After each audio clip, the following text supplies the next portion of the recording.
Depois que minha esposa faleceu, eu sempre deixava um pouco de dinheiro para o morador de rua que vivia em frente à biblioteca. Um dia, ele segurou minha mão e disse: "Você tem sido bom demais. Não volte para casa esta noite. Fique em um hotel. Amanhã eu vou te mostrar o porquê." E quando acordei no dia seguinte, a realidade que descobri mudou tudo. Meu nome é Fernando, e essa história começa 3 anos depois que perdi minha esposa Carla em um acidente de carro. Ela era tudo para mim. 17 anos de casamento, 2 filhos lindos, uma vida que parecia perfeita, mas o destino tinha outros planos. Naquele dia chuvoso de março, ela saiu para buscar remédios e nunca mais voltou. Nos primeiros meses após a perda, eu simplesmente não conseguia funcionar. Meus filhos, Lucas e Marina, foram morar com minha irmã, porque eu não estava em condições de cuidar deles. Eu passava horas sem rumo pelas ruas, tentando encontrar algum sentido. Foi durante essas caminhadas que conheci Alberto, o morador de rua da biblioteca. Alberto tinha uns 60 anos, cabelos grisalhos e um olhar que carregava 1000 histórias. A primeira vez que o vi, ele estava lendo um livro velho de filosofia. Aquilo me surpreendeu. Conversamos brevemente e percebi que ele não era um morador de rua comum. Havia uma sabedoria diferente naquele homem que vivia nas ruas. A partir daquele dia, sempre que passava por ali, deixava algum dinheiro para Alberto. Não era muito, 20 ou 30 reais, às vezes 50. Para mim, era fazer algo bom em meio à escuridão que eu vivia. Alberto sempre agradecia com um sorriso gentil e palavras que pareciam conhecer exatamente o que eu estava sentindo naquele momento. Com o tempo, aquelas conversas breves se tornaram mais longas.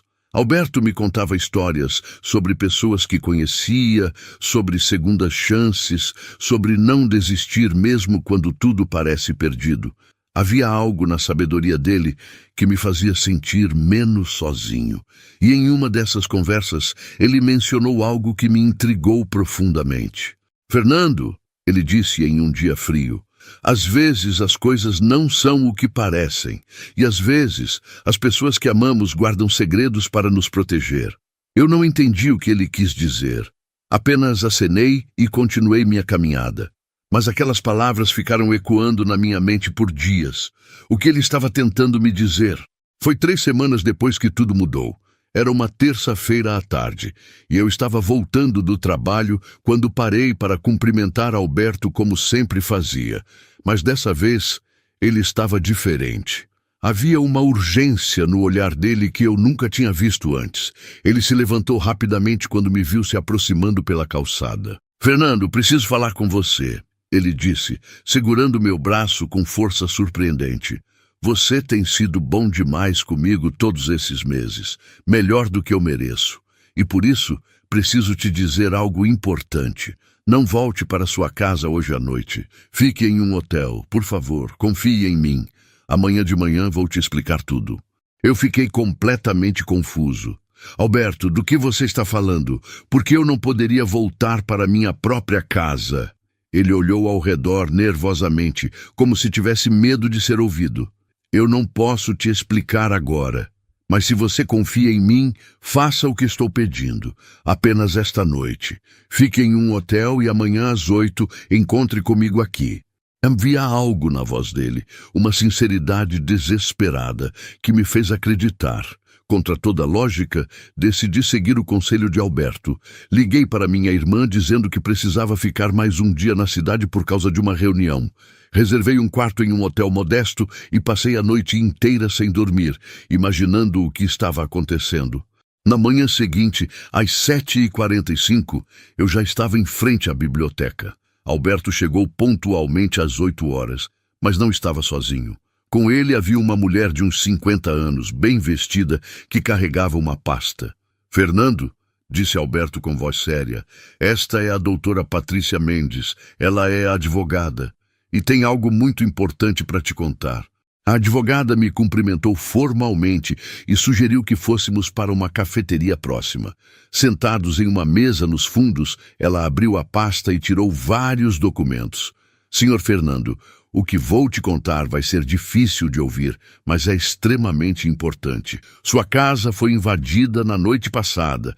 A polícia está lá agora fazendo uma varredura completa. Meu coração disparou. Invadida? Como você sabe disso? E por que Alberto sabia que isso ia acontecer? A advogada respirou fundo antes de continuar.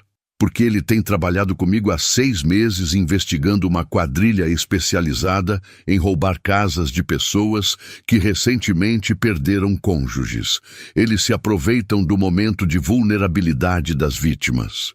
Eu olhei para Alberto incrédulo. Você não é um morador de rua de verdade, é? Ele balançou a cabeça. Não, Fernando. Sou investigador particular. Fui contratado há 8 meses por uma companhia de seguros para infiltrar-me nesta área e desmantelar esta quadrilha. Eles já roubaram 17 casas nos últimos 2 anos e descobrimos que você seria o próximo alvo. Minha mente estava girando, tentando processar tudo aquilo. Mas como eles me escolheram? Como sabiam sobre mim? A doutora Patrícia puxou outro documento. Eles têm um informante que trabalha no cartório de registro de óbitos. Sempre que alguém perde um cônjuge, especialmente alguém com uma casa em boa localização e sem segurança reforçada, essa pessoa recebe uma lista. E tem mais, continuou Alberto. O líder da quadrilha é alguém que você conhece, alguém muito próximo. Senti um frio na espinha. Quem? Alberto trocou um olhar com a advogada antes de responder. Seu cunhado Roberto, o marido da sua irmã. O mundo pareceu desabar ao meu redor naquele momento. Roberto, o homem que me consolou no funeral, que me ajudou com a papelada. Isso não faz sentido, eu disse, minha voz tremendo. Roberto tem uma empresa de sucesso, ele não precisa roubar ninguém. A doutora Patrícia balançou a cabeça tristemente. A empresa dele está falida há 2 anos. Ele escondeu isso de todos, inclusive da sua irmã. As dívidas se acumularam e ele entrou no mundo do crime para tentar se recuperar financeiramente. Alberto pegou seu celular e me mostrou várias fotos. Roberto conversando com homens suspeitos. Roberto estudando uma planta da minha casa. Roberto recebendo dinheiro em um estacionamento escuro. As evidências eram inegáveis. Na noite passada, explicou Alberto, 3 homens da quadrilha tentaram invadir sua casa, mas a polícia já estava esperando. Foram presos em flagrante. E Roberto? Eu perguntei, sentindo uma mistura de raiva e tristeza. Foi preso esta manhã, respondeu a doutora Patrícia.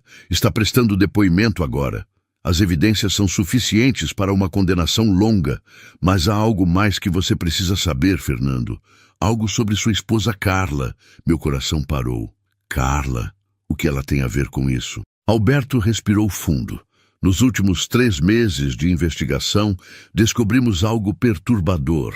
O acidente de carro que tirou a vida de Carla não foi exatamente um acidente. Roberto adulterou os freios do carro dela. Ele precisava que você ficasse sozinho e vulnerável para que o plano funcionasse. Carla era forte demais, vigilante demais. Com ela viva, você nunca seria um alvo fácil. Lágrimas começaram a escorrer pelo meu rosto. A dor que eu pensava ter aprendido a carregar voltou com força total, mas agora acompanhada de uma raiva profunda. A advogada colocou a mão sobre a minha. As investigações da polícia estão em andamento. As provas técnicas do carro foram reexaminadas e confirmam a sabotagem. Roberto vai responder também por homicídio. Passei os minutos seguintes em silêncio absoluto, tentando absorver o peso daquela revelação. Alberto, que tinha se tornado uma espécie de confidente nos últimos meses, era na verdade a pessoa que salvou não apenas meus bens materiais, mas possivelmente minha própria vida. E meu cunhado era o responsável pela morte da mulher que eu amava. A traição era inimaginável. Fernando, disse Alberto gentilmente, eu sei que é muito para processar, mas há uma razão pela qual eu me aproximei de você além da investigação. Quando comecei a observá-lo, vi um homem destruído pela dor, mas ainda capaz de gentileza. Você me dava dinheiro, conversava comigo, me tratava como ser humano. Isso me lembrou por que faço este trabalho. porque busco justiça. Nas últimas semanas, quando descobrimos sobre o envolvimento de Roberto no acidente de Carla, eu quis te contar imediatamente. Mas a doutora Patrícia me convenceu de que precisávamos de provas sólidas primeiro. Não poderíamos arriscar que ele escapasse por um tecnicismo legal. Então, aguentamos firme, reunimos cada pedaço de evidência, cada testemunha, cada documento necessário. A doutora Patrícia abriu outra seção da pasta. Há mais informações que você precisa saber. Sua irmã Cláudia não sabia de nada. Ela está completamente devastada com as descobertas. Ela está sendo assistida por psicólogos e tem se oferecido para testemunhar contra o marido. Ela quer justiça pela sua esposa tanto quanto você. Aquilo trouxe um pequeno alívio. Pelo menos minha irmã não estava envolvida. E seus filhos? Perguntei, pensando em Lucas e Marina. Eles ainda não sabem de nada. Achamos melhor que você mesmo conte a eles, da forma que achar apropriada, respondeu a advogada. Temos psicólogos infantis disponíveis para ajudar no processo. É importante que eles entendam o que aconteceu, mas de uma maneira que não os traumatize ainda mais do que já foram traumatizados. Nos dias que se seguiram, minha vida virou de cabeça para baixo novamente, mas desta vez de uma forma completamente diferente. O julgamento de Roberto e seus comparsas foi rápido. As evidências eram esmagadoras. Ele foi condenado a 28 anos de prisão por homicídio qualificado, formação de quadrilha, múltiplos roubos e outros crimes. Os outros membros também receberam penas longas. Minha irmã, Cláudia, pediu divórcio imediatamente e mudou de nome para se distanciar do escândalo. Ela veio até mim com lágrimas nos olhos, pedindo perdão por ter se casado com um monstro. Eu a abracei e disse que ela também era uma vítima nessa história. Nossa relação, embora abalada, começou lentamente a se reconstruir sobre uma base de verdade e apoio mútuo entre irmãos. Lucas e Marina levaram algum tempo para processar tudo, como era de se esperar. Descobrir que o tio que eles gostavam era responsável pela morte da mãe foi devastador. Mas com a ajuda de terapia e muito amor, eles começaram a encontrar um novo equilíbrio. Voltaram a morar comigo e nossa casa, embora ainda marcada pela ausência de Carla, começou novamente a ter vida e esperança. Quanto a Alberto, nossa amizade continuou mesmo após o fim da investigação. Descobri que seu nome verdadeiro era Alberto Ferreira, ex-policial que se tornou investigador particular após se aposentar. Ele havia perdido sua própria esposa para o câncer 10 anos antes e entendia minha dor de uma forma que poucas pessoas podiam entender. Éramos dois viúvos buscando sentido e justiça. Certo dia, alguns meses depois do julgamento, convidei Alberto para jantar em minha casa. Lucas e Marina, que já conheciam a verdadeira história dele, ficaram fascinados ouvindo suas aventuras como investigador. Naquela noite, enquanto tomávamos café depois do jantar, Alberto me entregou um envelope. "O que é isso?" perguntei. "Abra", ele disse com um sorriso misterioso no rosto. Dentro do envelope havia documentos de uma fundação. Fundação Esperança Carla, li em voz alta. "O que é isso?" Alberto se inclinou para a frente. Nos últimos meses, usando parte do dinheiro recuperado dos crimes de Roberto e com doações de pessoas que ouviram sua história, criamos uma fundação em nome da Carla. Ela vai ajudar famílias que perderam entes queridos em crimes violentos. Lágrimas voltaram aos meus olhos, mas desta vez eram lágrimas de gratidão e esperança. "Alberto, eu não sei o que dizer." Ele sorriu calorosamente. "Não precisa dizer nada." Carla dedicou sua vida a ajudar os outros como assistente social. Esta fundação vai continuar esse legado. E você, Fernando, vai ser o presidente. Se quiser, claro, a decisão é sua, mas achei que faria sentido. Aceitei sem hesitar. Nos meses seguintes, a fundação começou a tomar forma. Oferecíamos apoio psicológico, assistência jurídica e auxílio financeiro para famílias devastadas pelo crime. Cada pessoa que ajudávamos era uma forma de honrar a memória de Carla e transformar nossa dor em algo positivo para o mundo. Era terapêutico e significativo ao mesmo tempo para todos nós. Um ano depois de tudo ter acontecido, organizamos um evento para celebrar o primeiro aniversário da Fundação. Mais de 200 pessoas compareceram, incluindo famílias que havíamos ajudado, profissionais voluntários e membros da comunidade. No palco, preparando-me para falar, olhei para o público e vi meus filhos na primeira fila, sorrindo com o orgulho do pai que haviam recuperado. Há um ano, comecei meu discurso. Eu estava perdido na escuridão, sem saber como continuar. Um morador de rua, em frente a uma biblioteca, me mostrou que, mesmo nos momentos mais sombrios, existem pessoas trabalhando silenciosamente para trazer luz. Alberto não apenas salvou minha vida e descobriu a verdade sobre a morte da minha esposa. Ele me mostrou que é possível transformar tragédia em propósito. Após o evento, Alberto e eu ficamos conversando até tarde. Você sabe, ele disse pensativo, quando aceitei este caso, era apenas mais uma investigação. Mas trabalhar com você me lembrou porque escolhi esta profissão, para fazer diferença, para trazer justiça, para ajudar pessoas boas que foram feridas por pessoas más. Eu assenti, sentindo profunda gratidão por tudo que ele havia feito por mim. A história do homem que fingiu ser morador de rua e salvou minha vida se espalhou pelas redes sociais e pela mídia local. Recebemos centenas de mensagens de pessoas compartilhando suas próprias histórias de perda e recuperação. A Fundação começou a receber doações de todo o país. O legado de Carla estava crescendo de formas que eu nunca poderia ter imaginado naqueles dias sombrios. Hoje, 3 anos depois de tudo ter acontecido, posso dizer que encontrei paz. Não é o mesmo que era antes. A ausência de Carla ainda dói todos os dias, mas aprendi que podemos carregar nossa dor e ainda assim construir algo belo. A Fundação já ajudou mais de 500 famílias. Lucas está na faculdade estudando Direito, inspirado pela busca de justiça que presenciou. Marina quer ser psicóloga para ajudar pessoas traumatizadas. Ela diz que a terapia salvou sua vida e agora quer fazer o mesmo por outros. Quanto a Roberto, ele perdeu todos os recursos legais e cumpre sua sentença em regime fechado. Minha irmã Cláudia reconstruiu sua vida, encontrou um novo relacionamento saudável e frequentemente trabalha como voluntária na fundação que criamos. Ela diz que é sua forma de honrar a memória da cunhada e de se redimir por não ter percebido os sinais do que seu ex-marido estava fazendo. E Alberto? Ele se tornou diretor de investigações da Fundação. Usa sua experiência para treinar outros investigadores e para desenvolver programas de prevenção ao crime.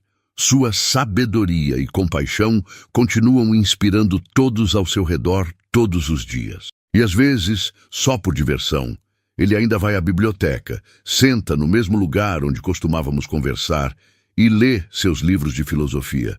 Quando passo por lá e o vejo, sempre paro para conversar. São momentos que me lembram de onde começamos e de quão longe chegamos. De como uma simples gentileza pode desencadear uma série de eventos que mudam vidas para sempre. Às vezes eu penso no que teria acontecido se eu não tivesse confiado em Alberto naquela noite, se eu tivesse ignorado seu aviso e voltado para casa. Provavelmente estaria morto agora, e a verdade sobre a morte de Carla nunca teria sido descoberta. Roberto continuaria livre, cometendo crimes, destruindo mais vidas. É assustador pensar em como tudo poderia ter sido diferente. Aprendi lições profundas com essa experiência. Aprendi que a bondade importa, mesmo quando feita para estranhos. Que confiar em nossos instintos pode salvar vidas. Que a justiça, embora às vezes lenta, pode prevalecer. E mais importante, aprendi que mesmo das tragédias mais profundas, podemos extrair propósito e significado se estivermos dispostos a transformar nossa dor em ação positiva. Então, se você está passando por momentos difíceis agora, se perdeu alguém que amava, se sente que não há saída, quero que saiba de uma coisa. Há pessoas ao seu redor trabalhando para ajudar, mesmo que você não as veja. Há caminhos para a cura, mesmo quando parecem impossíveis de encontrar, e sua dor pode se transformar em algo que ilumina o caminho para outros que sofrem. Na semana passada, recebi uma carta de uma mulher de outro estado. Ela havia perdido seu marido em um assalto e estava pensando em desistir de tudo, mas ouviu minha história, entrou em contato com a fundação e recebeu o apoio que precisava para continuar. Agora, ela está reconstruindo sua vida e criando seus 3 filhos com esperança renovada. Essa carta me lembrou por que tudo valeu a pena. Carla sempre dizia que cada pessoa que encontramos está enfrentando uma batalha que não conhecemos, que um simples ato de gentileza pode mudar o curso da vida de alguém. Ela viveu de acordo com esses princípios e agora eu tento fazer o mesmo. Cada vez que ajudo alguém através da fundação, sinto que estou mantendo seu espírito vivo, honrando quem ela era e tudo o que representava. Portanto, esta é minha história. A história de como um morador de rua que não era realmente um morador de rua salvou minha vida, desmascarou um assassino e me ajudou a transformar tragédia pessoal em propósito coletivo. É uma história sobre confiança, sobre justiça, sobre o poder da bondade e sobre como o mal, não importa quão próximo ou disfarçado esteja, eventualmente será exposto à luz. E se há algo que eu gostaria que você levasse desta história, é isto. Nunca subestime o impacto que você pode ter na vida de alguém. Um simples ato de bondade, como dar alguns reais a um morador de rua, pode criar uma cadeia de eventos que muda tudo. Alberto entrou na minha vida disfarçado de alguém que precisava de ajuda, mas, na verdade, ele era o anjo que eu precisava sem saber. Hoje, quando olho para trás, vejo que cada passo, cada escolha, cada momento de dor e cada momento de esperança me trouxe até aqui. A fundação continua crescendo. Meus filhos estão prosperando. Minha relação com minha irmã está curada. E Alberto permanece um dos meus melhores amigos, um lembrete constante de que heróis existem. Eles apenas nem sempre usam capas ou reconhecimento público. E quanto a você, se essa história te tocou de alguma forma, se te fez pensar sobre sua própria vida, suas próprias escolhas, então ela cumpriu seu propósito, porque no final todos nós estamos conectados, todos nós temos o poder de ajudar ou prejudicar. E eu escolho acreditar que há mais pessoas como Alberto no mundo do que pessoas como Roberto. E essa crença é o que me mantém seguindo em frente.